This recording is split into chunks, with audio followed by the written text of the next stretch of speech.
A luta pela terra deveria ser pela cura e não pela posse. Os donos são os nossos ancestrais, de quem sabemos pouco, mas devemos nossa herança e sabedoria. Precisamos respeitar e honrar a história coletiva da humanidade, para assim buscar nosso caminho único e nos curar de nós mesmos.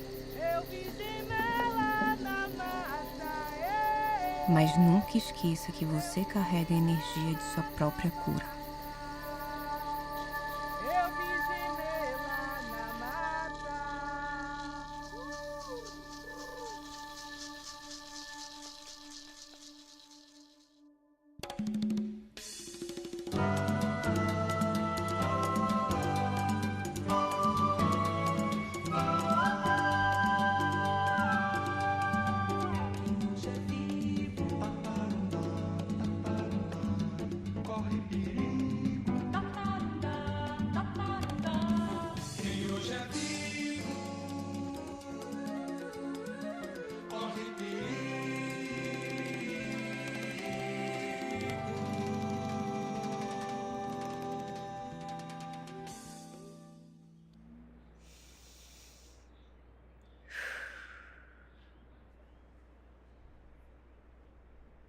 Acho que agora você não tá querendo mais me matar. Então você foi o fiador. Cuidei de seus pais até a morte. Tive que assumir as dívidas e depois eu fiquei com as terras. Você ficou com a posse das terras e deixou tudo abandonado. Isso é engraçada, né, Flora? Você desaparece por anos e sou eu quem abandona. Henrique, você tá falando das terras ou de você? Você precisa respeitar as minhas escolhas. Eu tive as minhas razões. Agora você ficou nas terras e deixa tudo adoecer. Aproveitei as terras enquanto elas eram produtivas. Deram o que tinha que dar. Agronegócio é a única coisa que eu sei fazer da minha vida e bem feito. Tô vendo. As terras, legalmente, são minhas.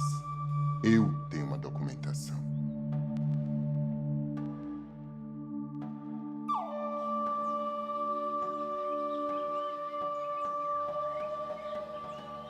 Terra, no meu sentido, é para que o povo possa trabalhar para daquela terra tirar sua alimentação, sua própria alimentação para sua sobrevivência, né? Sobreviver, viver em paz.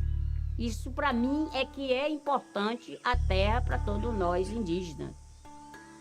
E também que a gente possa ajudar o parente, o amigo, o compadre, a comadre, com aquilo que a gente tem. Então, é o que eu sempre faço aqui na Aldeia Milagrosa. De tudo, mas isso eu não como só aqui, porque quando eu tenho, eu começo a dividir para a comunidade. Quer uma mandioca para fazer farinha, vai lá, arranca, vai lá, faz a farinha para nós. Quer uma abóbora, pega, vai, colhe lá, vai lá vender para nós. E eu nunca comi sozinha aqui, o que eu faço aqui não. A preocupação é muito grande com os nossos territórios indígenas. Destruíram nossas matas, porque os fazendeiros, né, os latifundiários, entraram aqui, começaram a derrubar nossas matas, nossas florestas, para fazer o plantio do capim para criar, né, botar pé de boi aí.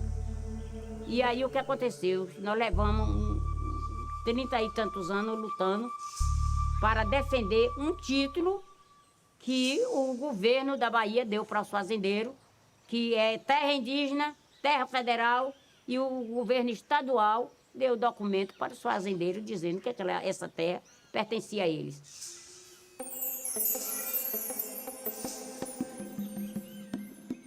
Minha família veio de fazendas. Tanto meus avós, bisavós foram todos ex-escravizados. Às vezes, quando eu falo, eles dizem assim, não eram escravizados. Como? Se vocês trabalhavam o tempo todo, nunca tiveram direito a salário, nunca tiveram direito a nada, então era escravizado. Eu me recordo que quando o meu pai, meus tios nasceram todos numa fazenda. E os tios casaram com mulheres que tinham terra. E eu ficava até hoje me lembrando e ficava refletindo, perguntava para minha mãe o porquê que os os meus primos estudavam e a gente não. Aí eu fui entender que era porque eles tinham terra. Quando os primeiros povos chegaram aqui, para fugir da escravatura, eles vieram para o Varjão. E o tempo foi passando, eles conseguiram produzir muito, principalmente a cana-de-açúcar e o café. E começaram, só que estava em grande quantidade, eles começaram a produzir para alimentar a família. Mas cresceu a produção e tiveram que, aí disse, vamos para o Acaraí vender para trocar por objetos que não tinha, tipo o sal, por exemplo. Tinha que ir na rua buscar o sal e o querosene, aí levava o café, a rapadura e lá trocava por outros objetos que não tinha aqui na mata. E isso foi despertando dos coronéis a riqueza que eles estavam tendo aqui. Aí eles começaram a vir também. Quando chegaram aqui, tomaram todas as terras novamente. E a única terra que sobrou para a nossa família foi o Barroso, porque era o nome Barroso, quer dizer barro que não dá liga, ruim.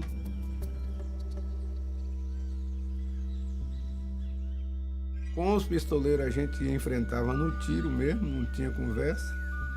E com a polícia nós enfrentava com ação de massa.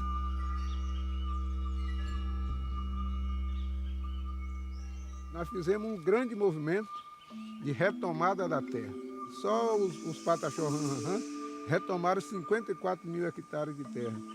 Os Tupinambá estão numa disputa aí quase consolidada de 47 mil hectares de terra. Outra parte para os quilombos, tem muito quilombo aqui nessa região. A terra dos assentamentos de reforma agrária, do MST, do MLT, de todos os movimentos de luta por terra, nós temos uma grande área reformada aqui. Vamos dizer assim, uma grande área de terra democratizada. Terra Vista foi uma discussão a nível nacional, que nós estávamos ocupando terras marginais, né? E aí a decisão era, nós tínhamos que ocupar terra produtiva próximo dos grandes centros consumidores e perto das BR, para escoar a produção. Então Terra Vista foi bem planejada, foi bem articulada. Trouxemos um grupo grande de militantes para morar em Tabuna, articulamos 22 municípios dos 24 municípios do território sul e ocupamos essa fazenda aqui, que era do Coronel Elias Cafanhaque. E aqui nós já tínhamos uma experiência aqui próximo, que era Sarampo, Poxim Sarampo, que morreu muita gente, mas era a luta de poceiro. Então aqui nós viemos com a luta do MST, de um movimento organizado, e com a estratégia para vencer. E foi justamente isso. Nós chegamos com 360 famílias. Quando nós terminou todo o processo de luta, nós estávamos com 28 famílias só. Aí reagrupamos em julho de 94, quando a gente conseguiu ter a emissão de posse. Eu acho que aqui não tem nada que eu coma, né? Tchararã. É transgênico. Sim. Espiga gigante, cresce com a beleza, tem alta produtividade, ainda é resistente às pragas. É uma belezura esse milho. E causa doenças. Ah, Flora, a ciência nunca conseguiu comprovar isso. É controverso, mas você esqueceu de mencionar que tem agrotóxico também. Meu amor, é tudo a mesma coisa. A única diferença é que sem um defensivo agrícola, a plantação não dá lucro. Defensivo agrícola, é? É assim que vocês chamam agrotóxico agora? Quanto eufemismo. Sabe as sementes crioulas? Dona Maria me ensinou a distribuir. Ó, eu trouxe até um aqui.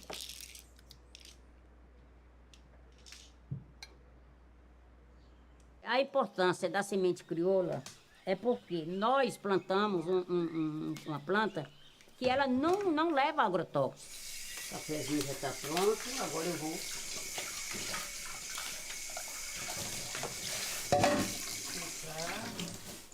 O que nós planta é natural, é uma plantação que ela tem um outro sabor, tem uma outra vida.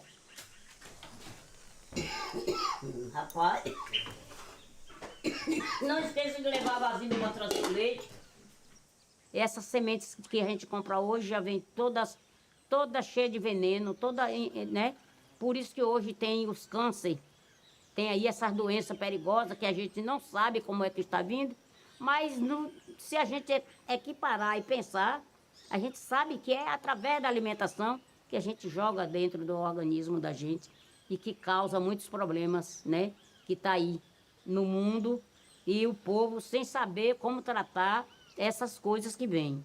Então, essa semente valorizada que nós temos, que não leva agrotóxico, né? São várias espécies de semente hoje, crioula, que eu não conheço nem todas ainda, porque são várias. Tem gente aí que já tem 100 e tantas, né? Ou 200 espécies de sementes.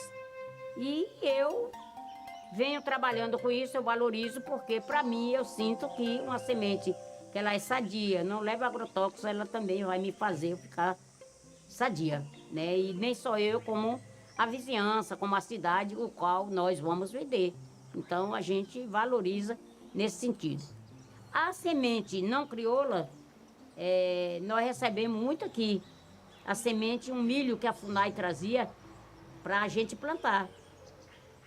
Só que nós plantávamos essa semente, dava linda, maravilhosa o primeiro plantio. Mas dessa semente nós não podíamos guardar para fazer outro plantio, porque não dava nada, não prestava. E a semente nossa é uma semente que plantou, nasceu, colheu, comeu e tem rica saúde. As sementes, elas são fundamentais, né, gente, para a vida.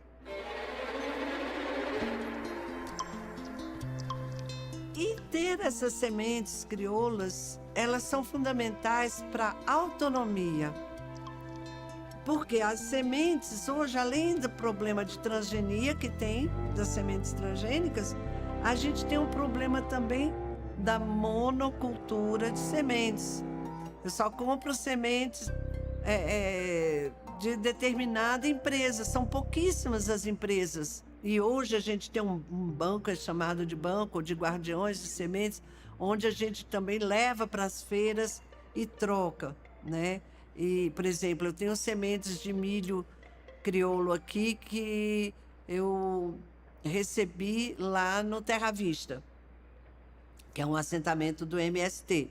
Então, quando eu recebi essas sementes, eu me comprometi a reproduzir essas sementes, né? Então, no caso dos milhos crioulos. Recebi também de uma pessoa de Santa Catarina que tinha um milho vermelho, um milho preto. Então, ela mandou para mim e a gente vai trocando para a gente. Tem uma coisa também que eu acho super legal, que assim, as mulheres... Olha só que interessante isso, viu? As mulheres, geralmente são elas as guardiãs de sementes.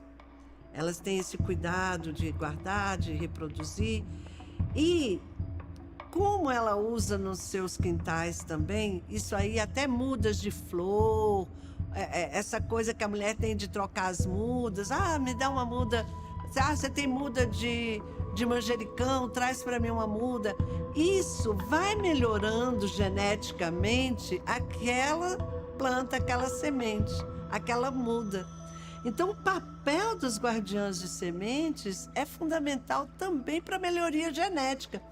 Porque falar, mas transgênico, só que os transgênicos são em laboratório e eles se tornam uma planta estéril.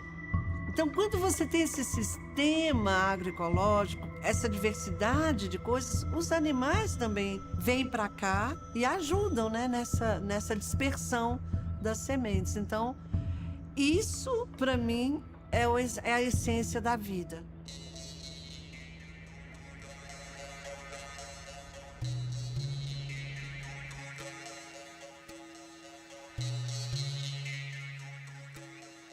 Uma das nossas grandes paixões aqui é a culinária da paisagem, que a gente consome tudo que é produzido, que é nativo, é adaptado. E com isso é importante que você também tenha as suas sementes próprias, as sementes se chama crioula. né? O seu feijão, o seu milho, as suas abóboras. É importante que cada agricultor, cada região, mas cada agricultor tenha as suas próprias sementes, né? Se começa com as sementes crioulos, assim, que sempre foram criadas nos agricultores, mas você, ao longo de vários anos, de gerações dessas sementes, você vai adaptando aquelas sementes para a sua terra. E o que acontece? O sabor fica fantástico. Porque quando a planta está crescendo no seu lugar certo, ele está totalmente envolvido na paisagem, o sabor é incrível, né? Então, a gente percebe isso no nosso milho. Eu não sabia que o milho podia ter a variação de sabor tão grande, né? A gente percebe um milho que foi plantado numa terra mais rica ou mais pobre. Mesmo o nosso milho daqui, que sempre teve. Catetinha é aqui desde os tempos dos índios, eu acho, né? Nosso milho nunca foi contaminado pelo transgênico. Um dos únicos lugares do mundo que ainda não tem transgênicos, né?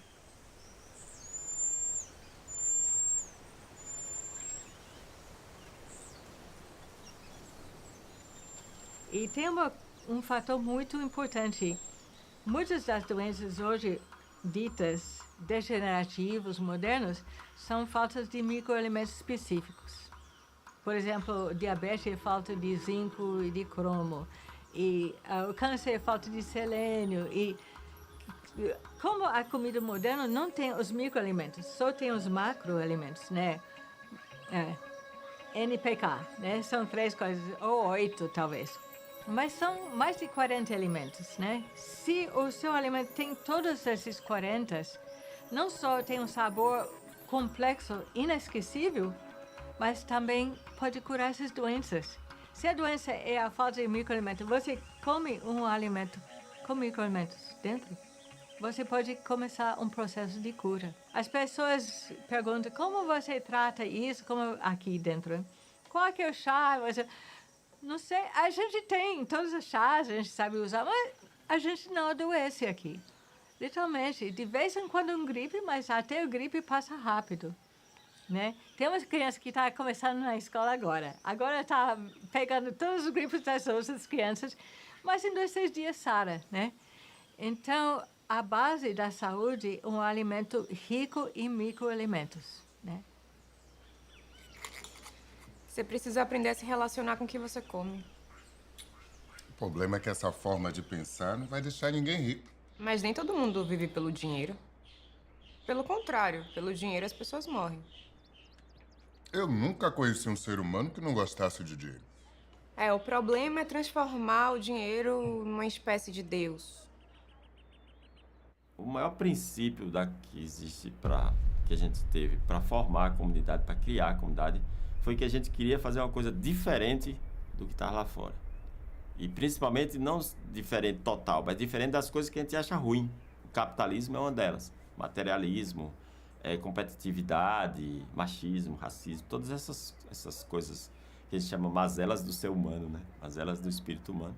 A gente não queria na comunidade. Então a gente fez um nosso mecanismo que não permitisse esse tipo de coisa.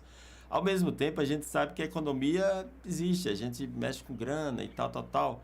E aí a gente entendeu que não é o fato de se mexer com dinheiro que é a coisa ruim, e sim a importância que é dada a ele, né? O dinheiro é transformado num Deus, né? Inclusive o sistema capitalista diz isso, você não precisa saber nada, você só precisa ter dinheiro. Se você tiver dinheiro, você compra tudo que você precisa. E a gente funciona justamente ao contrário. A gente não quer usar o dinheiro o mínimo possível para que a gente consiga fazer as coisas. Então, todo mundo aqui sabe cozinhar, construir, trabalhar com terra, resolver problema, consertar cano, mexer com eletricidade, tudo. Agora, quando você pega uma pessoa que ganha muito dinheiro, ela não sabe fazer nada disso, porque ela contrata tudo. E isso, no nosso ponto de vista, causa uma atrofia do ser humano. Porque daqui a pouco ele não sabe nem bater um prego na parede. Tem que chamar pagar uma pessoa R$100 aí para bater um prego ali na parede. Então, isso causa uma atrofia no ser humano. Essa sensação de que eu resolvo tudo com dinheiro.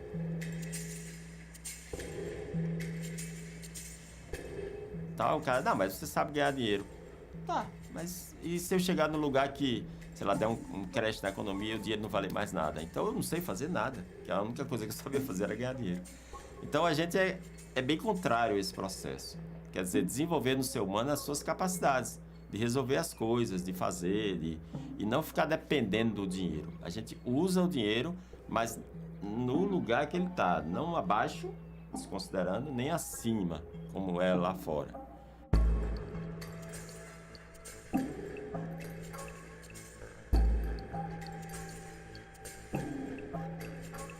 A ciência e a tecnologia a humanidade construiu que é para melhorar o mundo. Não é para destruir o mundo. Só que ela está de mão errada. Então nós precisamos assumir que eu estou falando dessa grande aliança dos povos, ou seja, a aliança índia, negra e popular, que tem que tomar seu rumo, porque é 90% da humanidade que está... A Terra está dizendo que não aguenta esse modo de vida que a gente está reproduzindo, que é o modo de vida capitalista. Esse ódio contra a natureza, esse ódio contra a terra, esse ódio contra os povos da terra, esse ódio contra os povos da diáspora africana. Então, todos esses ódios é uma construção que vem aí com a sociedade capitalista e a sociedade neofascista, e o capitalismo só vai se acabar quando nós tiver a coragem de 90% abandonar esse destino aí. Porque a terra, ela vai continuar. Então nós temos que se afastar disso.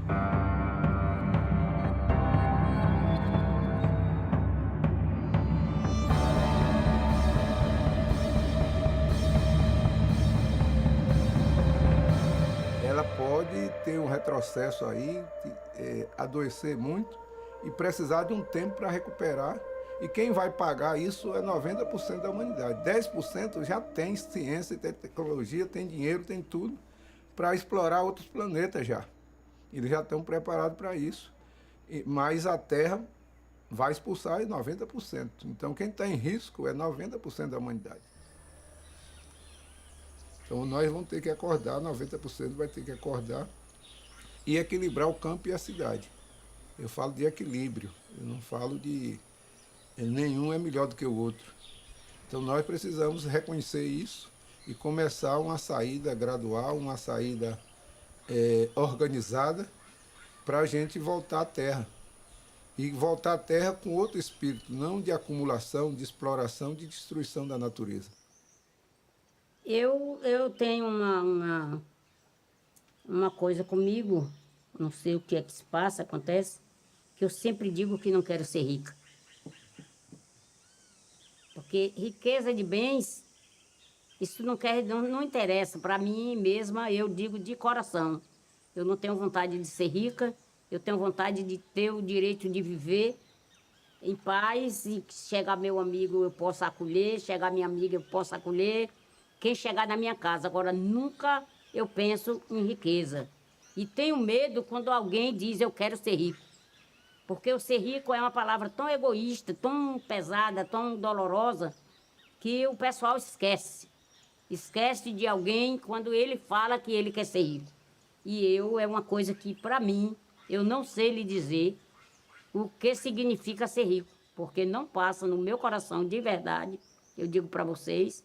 Eu tenho um sentimento muito grande, às vezes, dentro do meu coração, de falar em riqueza, porque a riqueza ela é uma fera muito grande, destruidora, arrasadora,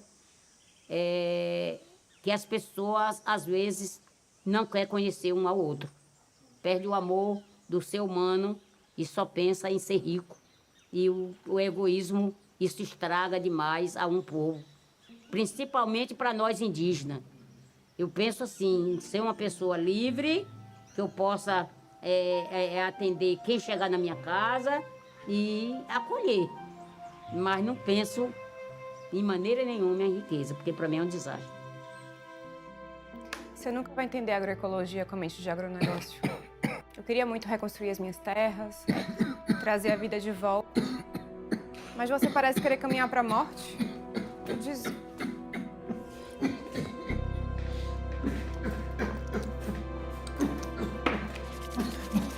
Respira com a boca. Puxa pro pulmão. Tá melhor? Você trouxe nas mãos o frescor das serras, na época das cavalgadas. É. Nossas tardes de cavalgada. Mas eu não tenho mais nada pra fazer aqui. Ora. Me convence que esse negócio de agroecologia é uma coisa boa. Eu devolvo suas terras.